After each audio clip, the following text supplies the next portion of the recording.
अजीज तलबा, मेरा आज का लेक्चर गुलाम हमदानी मुसहफ़ी की गज़ल जो कि निसाब में शामिल है और गज़ल के मतले का पहला मिसरा है और सब तुमसे वरे बैठे हैं पर मबनी है। हम गज़ल का मुताला भी करेंगे, लेकिन इससे पहले गुलाम हमदानी मुसहफ़ी के मुख्तसर हालात ज़िंदगी और उनके तर्ज़ कलाम की खसूसियात। गुलाम हमदानी मुसहफ़ी का अरसा हयात 1748 से 1824 पर मबनी है। गुलाम हमदानी मुसहफ़ी उर्दू ज़बान के क्लासिकी और अहद कदीम के शायर हैं। मीर तकी मीर के बाद बहैसियत मजमूई उर्दू शायरी के दौरे कदीम में मुसहफ़ी का मर्तबा सबसे बुलंद है। उनकी शायरी का जायज़ा लिया जाए तो मालूम होता है कि उनका शेरी मिजाज दिल्ली में सूरत पजीर हुआ, लेकिन लखनऊ के माहौल, दरबारदारी के तकाज़ों और सबसे बढ़कर इंशा से मुकाबलों ने उन्हें लखनवी तर्ज अपनाने पर मजबूर किया। उनका मुंतखब कलाम किसी भी बड़े शायर से कम नहीं। और अब हम उनके तर्ज कलाम पर बात करेंगे। सबसे पहले उनकी बयान की सादगी। मीर तकी मीर के नक्शे कदम पर चलते हुए मुसहफ़ी ने कलाम में सादगी और सलासत को अपनाया। ये रंग उनकी गज़लों में नुमाया नजर आता है। उनकी शायरी में रोबो दबदबा भी मौजूद है। शान और शौकत पर मबनी ऐसे पुरशिको अल्फाज इस्तेमाल किए हैं जिससे उनके कलाम में रानाई पैदा हो गई है। इश्क हकीकी के मज़ामीन भी उनके यहाँ जा बजा नजर आते हैं। तो हम कह सकते हैं कि तसव्वुफ और मार्फत का रंग भी मुसहफ़ी के कलाम में मौजूद है। इनके यहाँ ख्याल का अनोखापन, नुदरत ख्याल की सूरत और खूबसूरती की मिसाल नुमाया नजर आती है। जिसे एक शेर इनकी गज़ल का शामिल निसाब शेर, जिसे नाकिदीन ने नुदरत ख्याल और लताफत बयान की इंतहाई भरपूर मिसाल करार दिया है, वो पेश खिदमत है। शीशा मैं की तरह ए साकी, छेड़ मत हमको भरे बैठे हैं।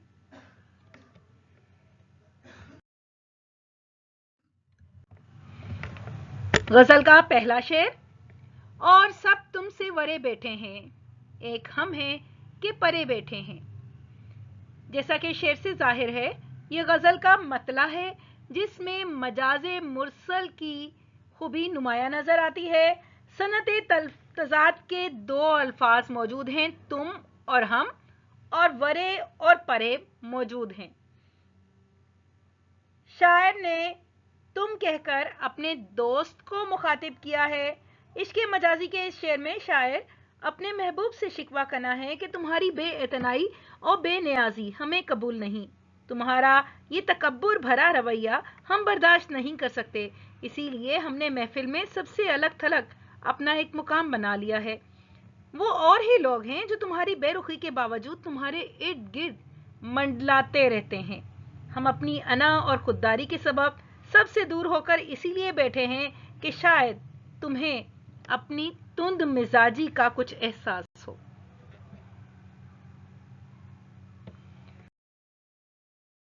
गजल का दूसरा शेर। फट चुका जब से गरेबां, तब से हाथ पर हाथ धरे बैठे हैं।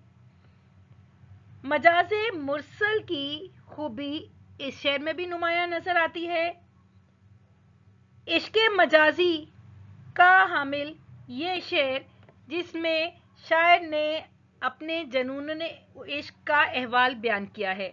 वो अपनी हालत जनू के सबब तारी होने वाली बेचैनी को इस शेर का मौजू बनाते हुए कहते हैं कि अब मेरा ये हाल हो चुका है कि हाल से बेहाल चाक गरेबा के साथ मैं अपनी दीवानगी का इजहार करने लगा हूँ। जब इस कैफियत में कुछ कमी आई और हालत इज़्तिरार की शिद्दत जाती रही, तब से हम हाथ धरे इस बात के मुंतज़िर हैं कि शायद हमारे बख्त जाग उठें, शायद कि हमारे दोस्त पर हमारी ये बेकरारी कुछ असरअंदाज हो और हम भी अपनी मंजिल मुराद पा सकें। गजल का तीसरा शेर। शीशाए मैं की तरह ए साकी, छेड़ मत हमको भरे बैठे हैं। शेर में तशबीह की खूबी नुमाया नजर आती है। नाक़िदीन ने इस शेर को मुसफ़ी की नुदरत ख़याल और लताफ़त बयान का नुमाइंदा शेर करार दिया है। अपनी ज़ात को शीशा मैं की तरह करार देते हुए शायर साकी से मुखातिब हैं कि मुसलसल मसाइब आलाम बर्दाश्त करते करते अब हम इस मुकाम पर आ चुके हैं कि ज़ब्त का पैमाना भी लबरेज हो चुका। बिल्कुल ऐसे ही कि जब पैमाने को हद से ज़्यादा भर दिया जाए तो वो छलकने लगता है।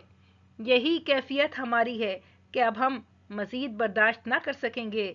सब्र व ज़ब्त का दामन हमसे मज़ीद संभाला ना जाएगा। गज़ल का अगला शेर। कत्ल का किसके इरादा है जो आप हाथ कब्जे पे धरे बैठे हैं। शेर में इस्तिआरे की खूबी नुमाया है। मजाजी कैफियत के हामिल इस शेर में शायर महबूब से मुखातिब हैं कि ये तुम्हारा वतीरा है कि अपनी नाजो अदा उश्वे और गमजे से आशिकों के दिल मजरूह करते हो। लेकिन आज ये खास तैयारी का सबब क्या है? आज किसको घायल करने का इरादा है? किसके कत्ल की तैयारियां हैं कि तमाम तर तैयारियों के साथ मौजूद हो कि गोया के मतलूब के सामने आने की देर है और उसे अपनी अदाओं की तलवार से घायल कर दोगे।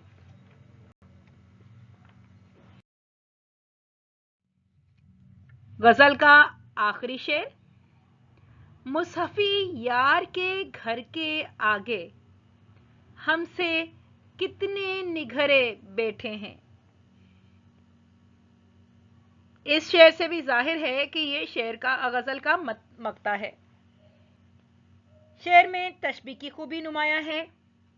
मजाजी कैफियत के हामिल इस शेर में शायर अपने जैसे कितने ही परेशान हालों का अहवाल बयान कर रहे हैं जो महबूब की एक झलक देखने को बेकरार हैं।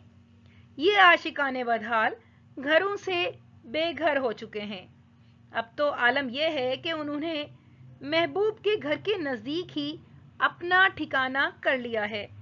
बहुत से अल्लाह वाले भी ऐसे हैं जो दुनिया की मोहब्बत को त्याग कर अल्लाह की मोहब्बत की खातिर एक अलग ही दुनिया बसा चुके हैं। इश्क़ हकीकी के मायनों में शेर को देखा जाए तो शायर के नज़दीक ऐसे ही आशिक मुराद हैं जो घर से बाहर निकलकर दुनिया में दुनिया वालों की खिदमत में मसरूफ़ नज़र आते हैं। अजीज़ तलबा, इन अल्फाज के साथ मेरा आज का ये लेक्चर यहीं तमाम हुआ। वीडियो आपको पसंद आई हो तो लाइक कीजिए, कमेंट कीजिए, चैनल को सब्सक्राइब कीजिए। अल्लाह हाफ़िज़।